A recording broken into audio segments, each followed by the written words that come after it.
नमस्कार, मैं S D Meena. मेरे YouTube channel railway service guide पर आपका स्वागत है। मैं आपसे निवेदन करूंगा कि चैनल को लाइक करें, सब्सक्राइब करें और पसंद आए तो दूसरों को शेयर करें। आज की बात हम करेंगे टेक्निकल रेजिग्नेशन पर कि रेलवे से टेक्निकल रेजिग्नेशन देना हो तो कैसे करें।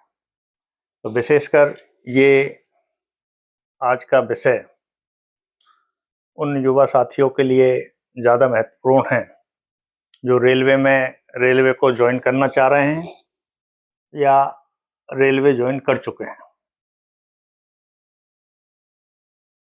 इस देश में बेरोजगारी है। बहुत से युवा साथी जो अच्छी योग्यता रखते हैं, एमएससी, एमकॉम, एमए, एमटेक और सरकारी नौकरी करने की चाहत रखते हैं, और मिलिट्री के बाद रेलवे ही एक ऐसा गवर्नमेंट सेक्टर है जो सबसे ज़्यादा नौकरी दे रहा है। 2007 से आरआरसी और बाद में आरआरबी के माध्यम से ग्रुप डी की भी भर्ती होने लग गई है। अब ग्रुप डी में भर्ती के लिए 10th पास और इसके इक्विवेलेंट आईटीआई की क्वालिफिकेशन रखी है। लेकिन जैसा कि आप लोग जानते हैं, हम आंकड़े भी देखें तो मैंने 10th पास की पोस्ट के लिए, क्वालिफिकेशन के लिए कोई वैकेंसी निकलती है तो उस पर अच्छे पढ़े लिखे ग्रेजुएट लोग अप्लाई करते हैं, और यही रेलवे में हो रहा है। और ग्रुप डी में हम देखते हैं कि एमएससी, एमकॉम, एमटेक बच्चे हमारे युवा रेलवे में आ रहे हैं। और ग्रुप डी में अगर भर्ती होती है तो उनको पता तो होता नहीं है कि क्या है। इसमें अगर इंजीनियरिंग के अलावा और डिपार्टमेंट मिल जाए जब तो थोड़ा ठीक है, लेकिन अगर इंजीनियरिंग डिपार्टमेंट मिल गया तो उनको बहुत तकलीफ पैदा होती है। उन्होंने सोचा भी नहीं होगा, इतनी परेशानी आती है, और फिर सोचते हैं कि हम इसीलिए पढ़े हैं क्या, और फिर संघर्ष का दौर शुरू होता है। अगर लोगों को ट्रैफिक डिपार्टमेंट ग्रुप डी में मिल जाता है तो मैं समझता हूं कि 5 साल के अंदर 50% लोग प्रमोशन लेके आगे निकल जाते हैं।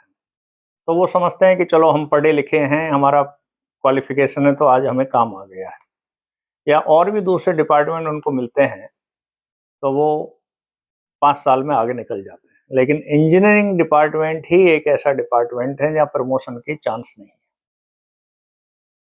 ठीक है, अभी रजिस्ट्रेशन करके 2800 तक का ग्रेड पे ट्रैक मेंटेनरों को दे देते हैं, लेकिन जॉब चेंज नहीं होता है। नेचर ऑफ जॉब वही है, हार्ड ड्यूटी है, बहुत हार्ड ड्यूटी है। और उस केस में फिर युवा सोचता है कि मैं कहाँ आ गया। अब जब वो रेलवे को छोड़ने की सोचता है तो रेलवे के कायदे कानून उसको अड़चन आ जाते हैं। रेलवे से आने से पहले भी वो कई जगहों पे एप्लीकेशन किया होता है जॉब के लिए, और आने के बाद भी करता है, लेकिन कानून पता नहीं होता। इसके लिए फिर जब रेलवे छोड़ने के टाइम आता है तो उसको समस्या का समाधान करने के लिए बहुत मुश्किल आती है, और वो हमारे पास आता है। हमने देखा है कि सिर्फ नियम की जानकारी नहीं होने के कारण वो समस्या में फंस जाता है। तो मैं आज ये बात आप लोगों को बताना चाहता हूँ, जो युवा साथी रेलवे की तैयारी कर रहे हैं। अभी रेलवे ने 28/5 को ही बताया है कि alarming situation on railway on account of heavy vacancy position in the safety category. Railway में बहुत ही ज्यादा वैकेंसी है और अलार्मिंग सिचुएशन है, तो भर्ती तो होनी है, तो लोगों को आना है। तो जो युवा साथी रेलवे के लिए कोशिश कर रहे हैं, लेकिन रेलवे के साथ दूसरी जगह भी अप्लाई कर रखा होगा, लेकिन मजबूरी में रेलवे ज्वाइन किया ग्रुप डी में। अगर ग्रुप डी के अलावा दूसरे ग्रुप सी की नौकरी मिलती है जब, तो लगभग वो संतुष्ट होता है।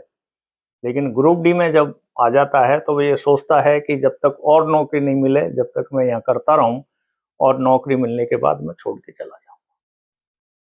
तो मैं उन लोगों को निवेदन करता हूं कि आज का वीडियो ये देखें।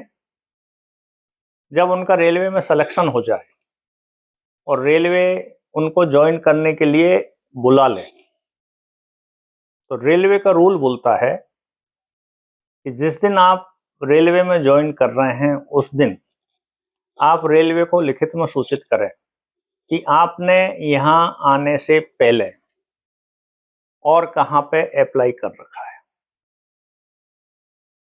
इससे रेलवे को मालूम चल जाएगा। अब आप नौकरी करें। जब आपका उस जगह पे सिलेक्शन हो जाता है जहां आपने रेलवे आने से पहले अप्लाई कर रखा है, तो फिर आप रेलवे को छोड़ के आसानी से जा सकते हैं। और उस समय जब रिजाइन देते हैं तो उसको बोलते हैं टेक्निकल रेजिग्नेशन। तो जो युवा साथी रेलवे में आने की तैयारी कर रहे हैं, जिनका सिलेक्शन हो गया है, होने की तैयारी है, तो उनको ये निवेदन विशेष है कि जब रेलवे में ज्वाइन करें उस दिन लिख के दे दे कि आपने कहाँ कहाँ पे अप्लाई कर रखा है। अब जो लोग रेलवे में आ गए हैं उनको क्या करना चाहिए?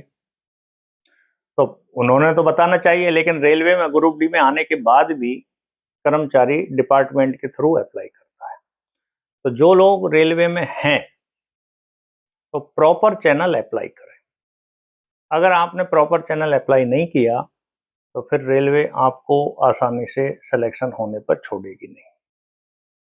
तो प्रॉपर चैनल अप्लाई करें, प्रॉपर चैनल आपकी एप्लीकेशन भेजी जाएगी। इसका ये नियम है कि आपकी एप्लीकेशन प्रॉपर चैनल जो जाएगी तो साल में 4 बार भेजी जा सकती है। मतलब आप 4 बार अप्लाई कर सकते हो प्रॉपर चैनल, इससे ज़्यादा नहीं। ये रेलवे ने बंदिश लगाई है कि आपको केंद्र सरकार में या स्टेट गवर्नमेंट में कहीं और जगह अप्लाई करना है तो 4 बार आप मैक्सिमम कर सकते हो। अब जब सिलेक्शन हो जाता है तो क्या करें? तो सिलेक्शन हो जाता है तो आपको जब रिजाइन देना है तो टेक्निकल रेजिग्नेशन के नाम से आपको रिजाइन देना चाहिए। तो जो लोगों ने रेलवे में आने से पहले अप्लाई कर रखा था उनको ये बताना चाहिए कि रेलवे में जिस दिन मैंने ज्वाइन किया था उस दिन भी ये बताया था कि मैंने इन पोस्टों के लिए अप्लाई कर रखा है, जो कि जनरली लोग करते नहीं हैं। मुझे तो आज तक कोई ऐसा मिला नहीं है। जो भी आया वो बताया साहब मैंने पहले कर रखा था लेकिन लिखित में सूचना नहीं दी थी। ठीक है, हो जाता है, लेकिन बहुत तकलीफ के साथ होता है। तो ये आपने सूचना दिया तो अच्छी बात है, नहीं दिया तो आने वाले समय में इसका ध्यान रखें। फिर जब आप टेक्निकल रेजिग्नेशन लिख रहे हैं तो उसमें ये स्पष्ट लिखे कि मैंने रेलवे को इतने तारीख को ज्वाइन किया था और मैंने इस नोटिफिकेशन के नंबर से इस तारीख से पहले ही केंद्र सरकार या राज्य सरकार में अप्लाई कर रखा था, इसलिए मैं रेलवे को सूचित नहीं कर पाया। तो जो कंपिटेंट ऑथोरिटी है, जो टेक्निकल रेजिग्नेशन एक्सेप्ट करती है, ये उसकी ड्यूटी में आता है कि वो इसको सर्टिफाई कर लें कि ये जो कर्मचारी बोल रहा है वो सही है। मतलब जिस दिन रेलवे में आया था उस दिन से पहले ही इसने अप्लाई किया है, तो फिर आपका टेक्निकल रेजिग्नेशन एक्सेप्ट करने में आसानी हो। टेक्निकल रेजिग्नेशन देने के फायदे हैं कि आपको पिछली सर्विस काउंट हो जाती है, आपके अकाउंट में थोड़ी जो छुट्टी बैलेंस होती है वो भी फॉरवर्ड हो जाती है, जो पैसा कटता है वो भी फॉरवर्ड हो जाता है। तो टेक्निकल रेजिग्नेशन देना चाहिए। अगर ये सब कंडीशंस मिलती है और आपने एप्लीकेशन में टेक्निकल रेजिग्नेशन नहीं लिखा, सिंपल रेजिग्नेशन लिखा, तो भी रूल बोलता है कि उसको टेक्निकल रेजिग्नेशन ही माना जाएगा।